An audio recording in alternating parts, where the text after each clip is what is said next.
well, one thing you've continually said along this journey is, I know your clients that came through at the very beginning, who you called and they were with you, and they held your hand to the oncologist and connected you to this, made you feel special, made you feel love, you felt connection. You've said over and over that you feel so much more connected and loved and held by your community than you ever did before.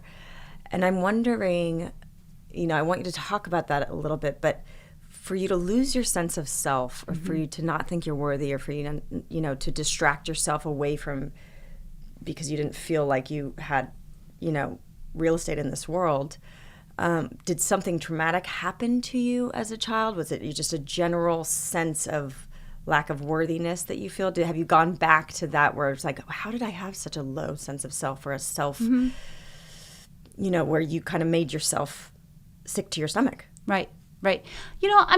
I don't know. Exactly if it's like anything in particular, that could have happened. I feel like there's so many things that happen as a child that create so many survival techniques. I feel like I definitely have been living more in survival mode of my life. Now I feel like I'm more in creative mode, but yeah, I don't know. I don't know if there's anything in particular that could have happened, but something definitely did form me feeling to be isolated, because it is true. And I think that has actually been one of the biggest part of my healing as well, is allowing other people to help me. Because I have been trying to, I feel like that's my biggest fall, is me trying to prove my independence, and not really let anyone truly in. Even friends have pointed it out, you're so much fun to hang out with, but you can only get so close. Yeah. And clients, I've been working with them for so long, they become friends, they become family. And you're in their intimate space. You come into their home. Yeah. You know so much about their lives, what's going on. But I still wouldn't let them into mine. Nobody knows anything about what's going on in your home. Yeah. And nor did I. And so, but this whole thing, and it's actually, you actually had reached out too, many times, by the way, but I just remember it was this moment where I was just everyone was trying to reach out and help in every way possible. And it was like, oh my gosh, because there was that part of is everyone just gonna push me aside and forget about me and be like, okay, well, she's gone, and move on. That was all my fear and doubt. That was who I was. That's how I was wired to think. And then all of a sudden, I realized, okay, I know the next part of this healing is I'm going to have to allow these people who are trying to help me actually help me. Because before I'd be like, no, I'm going to be fine. I'm fine. Yeah, financially, I'm fine. Everything's fine. That's why I was like, I feel pretty good. I think I'm going to go back to work. And then I can afford to do some treatments that are outside of, I'm like, dude, we can all chip in. I know. And you'd be like, well, do you need some help? No, give me a little bit more time to figure it out. Yeah. I was so fighting that, and I remember one night I finally was just and it was just hard. It was almost harder than getting the cancer diagnosis. It was I was just oh my gosh, I'm going to have to let people into my life. And I remember when I finally just accepted it. I think acceptance is the key first. Acceptance of where you are. When you were saying what advice would I give? I think you have to have acceptance before you can surrender. But I just had to accept that this is part of it. This is what I'm going to do. And it feels very uncomfortable. But that's what needs to change. And once I did that and I surrendered, I remember I woke up at 5 or so in the morning, and you sent me a text at 5:05 after I completely surrendered to it. And you're like, hey, thinking of you. Do you need some help? I was like, yeah, I do. And so thank you. And, and then the next day, it's just incredible how many people have reached out and what people have done and made me be like, oh my gosh, it's the full validation of you really are loved. We really do want you here. Yeah. You belong here just as much as anyone else. And, and just through all that, I'm just yeah, I want to be here. But I don't want to just kind of creep by like I have been. I want to show up when people are like, hey, do you want to come over and have dinner? Yes, I do. Hey, you want to go and hang out? Yes, I do. I want to show up now. I want to show up. I want to be a part of people's life. I want people to now be in my life. I want to have real intimate relationships. I feel now that I broke that barrier of how I thought the world, was seeing me, and how God I thought was seeing me. And now that I broke all that barrier, I'm like, oh my gosh, that was just my beliefs that was keeping me from having a connection. And now I don't believe that story anymore. Yeah. Which brings me to my point of, you said, I want to change. Part of, you've gotten kind of rebirthed into this new mission of wanting to, take the death sentence away from cancer. It's so common. And this was part of my motivation to do Heal. I was like, cancer does not have to be a death sentence. And then as my journey unfolded and learning what I know and talking to people like you, having miraculous transformations and awakenings, I was like, oh, you know what? Rather than shift a whole paradigm, let's just shift half a paradigm. Cancer can be a death sentence, but let it be a death sentence to the self that allowed the environment, or the disconnection that allowed the cancer to come in the first place. Yeah. So you did have, it's almost like a vision quest in nature. Yeah. You go out there for 5 days, you battle the elements, you battle your dark voices, nature, and you're with yourself, and you almost feel like you're going to die. It's almost like that's like this initiation that they send these.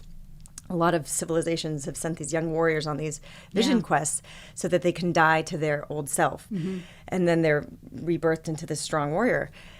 And I think that, let cancer be a death sentence to the old self, so that you can begin anew and give birth to this person that you truly are, and are truly here to be.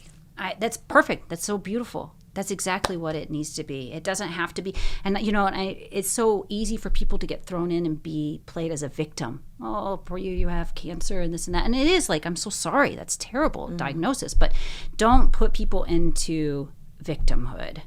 Like, I'm glad I made that quick switch, because there was a part where I was like, why me? Which is totally normal and part of the process of grief, shame, right? Yeah. And guilt, like all these emotions, like how could I done this to myself? I had like this little flashlight, and it was like just shining on my little cancer, like why and sometimes it would go out and I have to hit it and come back on, but why?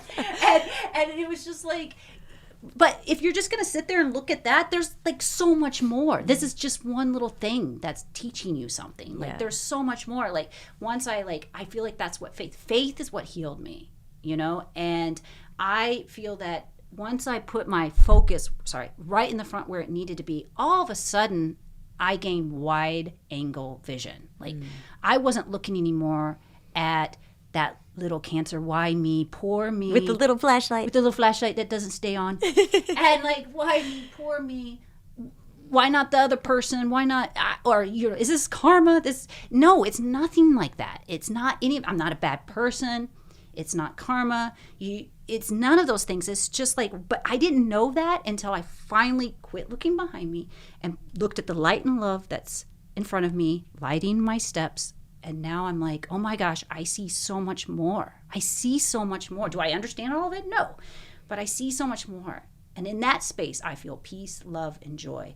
And I'm going to heal way better there than I am looking back behind me in the darkness of victimhood and self-doubt and fear. Yeah. Because all of that isn't real. Right. It's just an illusion in the rearview mirror. Yeah.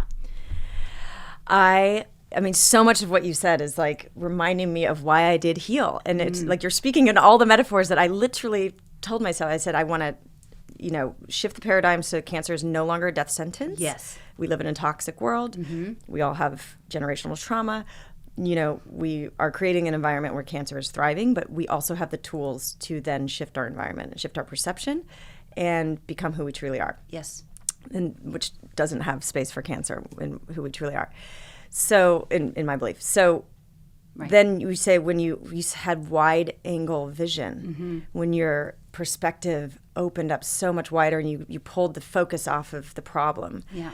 That was one of the other visions that I had in doing Heal. I said, I just want to, when you're in fear, your focus, like, it's like almost like the black, like you're about to pass out, like the black comes in and you just have this little like focus and you're looking at this problem and it's intense and you can't, you're in survival. So you cannot, you're fixated on this little tiny thing. And it grabs all your attention, and where your attention goes, energy flows, right? So you're putting more energy into that problem. But what I want to do is just give people the tools, the inspiring stories like yourself, to allow the fear to dissipate enough to where their aperture widens, and then you see a whole nother universe of opportunity and possibility available to you. And then you're like, oh my gosh, there's literally a crowd. When I'm looking at this, I can't see anybody around me. When I open up my aperture and I have this wide angle vision, I see hundreds of people coming to support me. I'm feeling the love. I open my heart. So anyways, I just keep saying you're a walking embodiment of what I intended with Heal. You happen to be one of my closest friends, and now even closer, now that you're actually letting me in. Yes. And just your healing is remarkable. It really is miraculous, but I truly believe, and your life circumstances gave you the tools to do it, and you're surrounded by a very incredible community that is supporting you. But you've done a lot of work on yourself, so you tapped in very quickly and had this awakening, and you have faith, and you prayed and you meditated and opened up yourself to the signal of that voice. You were able to receive that voice because you sat in silence and prayer and meditation. And so I just feel like, you are an example of what's possible. And I do believe that it is possible for everybody. Absolutely. And I can't wait to talk to you in another 6 months, or just continue on the journey. And I can't wait till the day when you come back and you're like, there's no evidence of disease. Right. Right. It could be in a month from now. It could be 2 days from now. It could be 6 months from now. It could have already happened. It could already be. Yeah. It could already be. So I can't wait for that podcast to follow up, because and it's funny when you say, be careful. You've got to be vigilant and have boundaries around other people's fear, because again, it's such a collective fear. Yes. So you've got to really protect yourself against soaking in other people's fear. Absolutely. And projection. Yeah. And I remember we have a mutual friend, and he was saying, oh my God, did you hear what happened to Tara? Oh my God, this is devastating. Da, da, da. And I go, hold on, stop. We don't. I go, shh, Tara is equipped. She's going to be okay. She's got, I'm going to help her through it. We've got this. Yeah. I just have this knowing that she can transmute this and heal. Yeah. And he's like, but do you know the statistics? And there's really nothing you could do. And it's cut up, and I was just like, just trust. Let me get, we've got this. We're going to hold her hand through it. And I have a good feeling about this. And he's okay. And then he's like, so she's still taking that moringa I gave her. He's just, everybody wants, they want you. Yeah. Okay, good. So it's just, everybody has the best of intentions, but we are inundated with fear and information and overwhelm right now. So that's why you got to really surround yourself with the right people. Yeah. I actually have this one friend, I remember they flew in for just a little bit, and I only got to spend a little bit of time with them before they took off, and we were hanging out. And they're like, we leave Tuesday. I'm like, no. And I'm like, well, maybe we could do sauna before you take off. And he knew that I had the port taken out and this and that. So he was thinking more around that. And he goes, oh, can you do sauna now? And I go, I'm healing. And he goes, about time. And I just feel like that's it. We all started laughing. That's it. That's the energy you want. Yes, about time. Yes, you're going to do this. Even when the oncologist said that I only had a few months left, I was sitting there as 100 pounds and not being able to eat. I hadn't started juicing yet. And I knew in my bones and in my body, I'm going to heal from this. I know that that's the stats for it, but I'm going to heal from this. And he was like, don't you want to give this your all? And I go, to my oncologist said that to me, don't you want to give this your all? And I was like, I am giving it my all. That's what I'm doing right now. I'm giving it my all. And God is my main physician. And I'm taking a different path. I want you still on my team. I want you still to be my oncologist.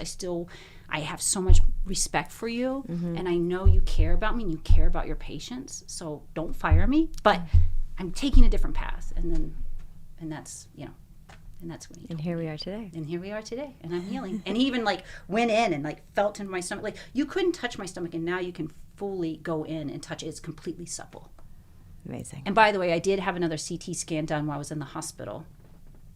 And it showed the obstruction in my colon was gone, which I knew it was because I wasn't having spasms anymore. Yeah. So yeah.